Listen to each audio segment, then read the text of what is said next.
A cruz do Calvário tem sido o centro da esperança da humanidade. Tem sido motivo de elevação de nações, mas também a queda de muitos. O sacrifício de Jesus, ao longo dos séculos, tem movido muitos corações. Quantos de nós temos valorizado o sacrifício feito em nosso favor? Eu gostaria que você me acompanhasse para vermos um pouquinho nas Escrituras a importância do sacrifício de Jesus ao nosso favor. Em Apocalipse capítulo 5, verso 4 diz: E eu, João, chorava muito, porque ninguém fora achado digno de abrir o livro, nem de ler e nem de olhar para ele. E disse-me um dos anciões: Não chores, eis aqui o leão da tribo de Judá, a raiz de Davi, que venceu para abrir o livro e desatar os seus 7 selos. E eu, João, olhei, e eis que estava no meio do trono e dos 4 animais viventes, e entre os anciões um cordeiro, como havendo sido morto, e tinha 7 chifres e 7 olhos, que são os 7 Espíritos de Deus enviados a toda a terra. Interessante que foi chamado a atenção de João para que ele olhasse para um leão. E quando ele repousa os seus olhos na direção daquele leão, na verdade ele vê um cordeiro, como havendo vencido. Então, meus irmãos, esse texto nos diz que Jesus venceu no seu atributo mais frágil, no atributo de cordeiro, e não no atributo de leão. Quando nós olhamos para a história da redenção, dos séculos infindáveis, nós vamos ver que da divindade, Jesus foi sempre aquele quem sacrificou. Ele sempre esteve disposto e sempre sacrificou por suas criaturas. Quando voltamos ao passado, no período em que o conflito ainda não tinha sido transferido para a terra, Jesus vivia junto com o Pai. João 1,18 diz que ele vivia no seio do Pai. E em algum momento da história, por amor à criatura, por amor aos anjos, uma vez que Jesus e toda a divindade habitavam em luz inacessível, Jesus decidiu sacrificar a sua inacessibilidade e tornar-se anjo, tornando-se o arcanjo Miguel. E quando os anjos souberam disso, História da Redenção, capítulo 1, descreve este momento, quando os anjos souberam que Jesus deixou a luz inacessível para se tornar um anjo, para estar perto deles, lançaram suas coroas aos pés do Salvador. Vamos ver esse conceito aqui nas Escrituras. Vamos aqui a 1 Timóteo, no capítulo 1. O verso 17 diz assim: Ora, ao Rei dos séculos, imortal e invisível, ao Deus único, sábio, seja honra, glória para todos sempre. Amém. Bom, esse texto nos diz que Deus é imortal e invisível. Agora a pergunta é, invisível por quê? Quando nós avançamos um pouquinho mais ao capítulo 6, ainda de 1 Timóteo, no verso 16 diz: Aquele que tem, só ele, a imortalidade. Ou seja, está em conexão com 1 Timóteo capítulo 1, verso 17. E habita em luz inacessível. Então, por que Deus é um Deus invisível? Ele é invisível porque ele habita em luz inacessível. E o que é algo inacessível? A própria palavra já deixa subentendido. É algo que não podemos ter acesso. Então toda a divindade vivia nesta espécie de reclusão.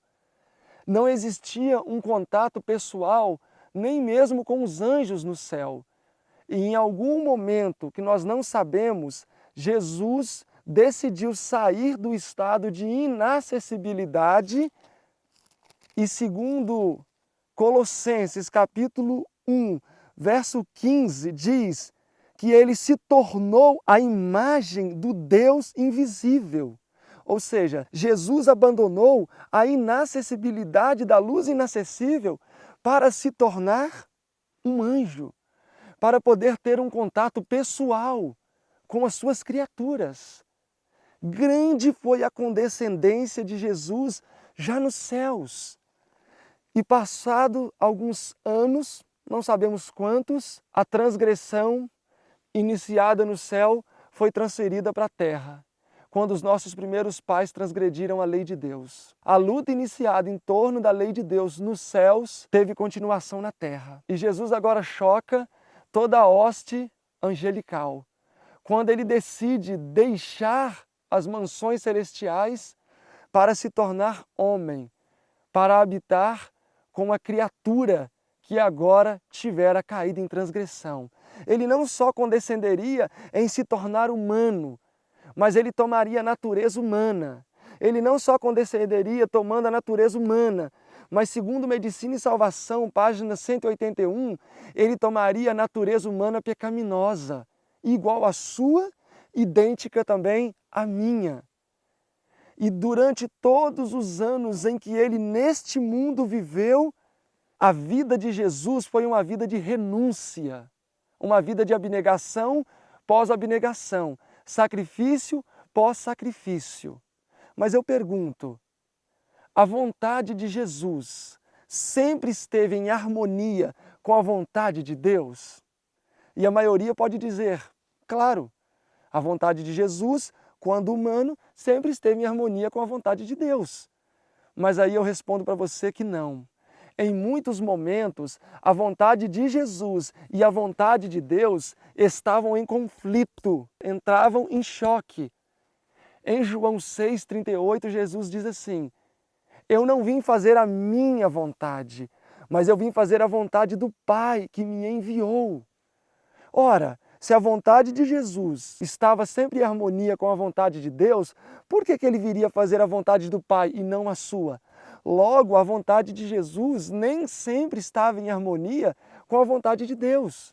Ou Mateus 26,39, quando Jesus diz, Pai, passa de mim este cálice. Ali, a vontade de Deus e a vontade de Jesus estavam em conflito. A vontade de Deus era que Jesus sorvesse o cálice. A vontade de Jesus era não sorver o cálice. A diferença é que a suma das decisões de Cristo era, contudo, seja feita a tua vontade e não a minha vontade. E esta, eu acredito que talvez não tenha sido uma das maiores renúncias de Cristo, um dos maiores exemplos de abnegação. Para mim, chama muita atenção é o fato de Jesus ter escolhido permanecer com a natureza humana e com a limitação da mesma. O desejado de todas as nações, na página 25, diz, Deus confirmou o seu concerto de paz, enviando-nos o seu Filho unigênito, para que se tornasse membro da família humana. E ele, Jesus, escolheu permanecer para sempre com a forma humana e com as limitações da mesma. Ainda no desejado, na página 669, diz, limitado por sua natureza humana, Jesus não pode mais estar em todos os lugares ao mesmo tempo. Por isso ele enviou a nós o seu Santo Espírito. Ainda Review and Herald, 4 de abril de 1894 diz, Jesus decidiu permanecer com a limitada natureza humana. Por amor a você, por amor a mim, por amor à criatura, para ser igual a nós, Jesus escolheu permanecer com a nossa natureza, por amor a ti e por amor a mim. Ó insondável amor, quem compreenderá? O apóstolo Paulo entendeu bem isso, por isso que ele expressou em Gálatas 6,17, eu trago no meu corpo as marcas de Cristo.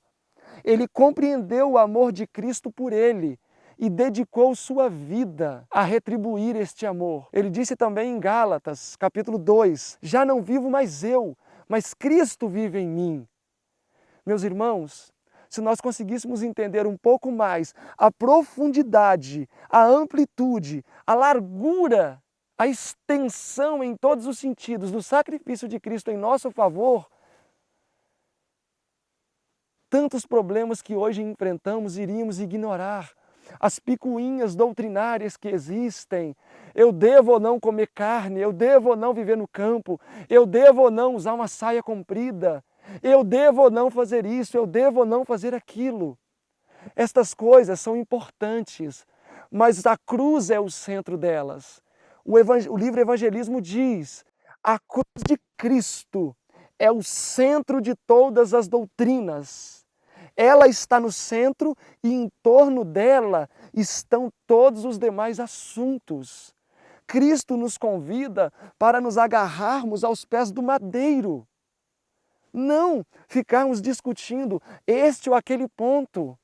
Discussão teológica só fez com que os fariseus e os saduceus se afastassem cada vez mais do caminho. E hoje temos visto isso acontecer.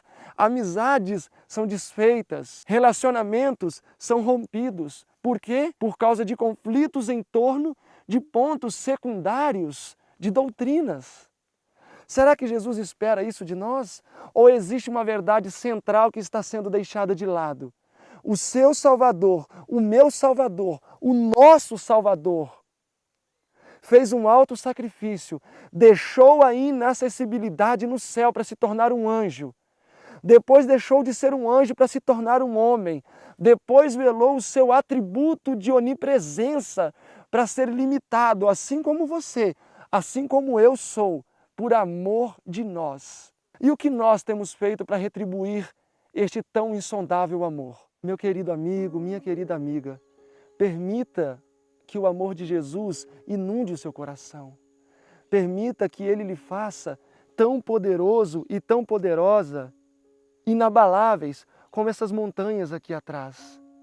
Foi para te fazer forte e robusto dessa forma que Ele veio a este mundo. Sacrificou as mansões celestiais, sacrificou o seu atributo de onipresença, permanecendo limitado com a natureza humana. Não permita que nada fique entre você e o Calvário.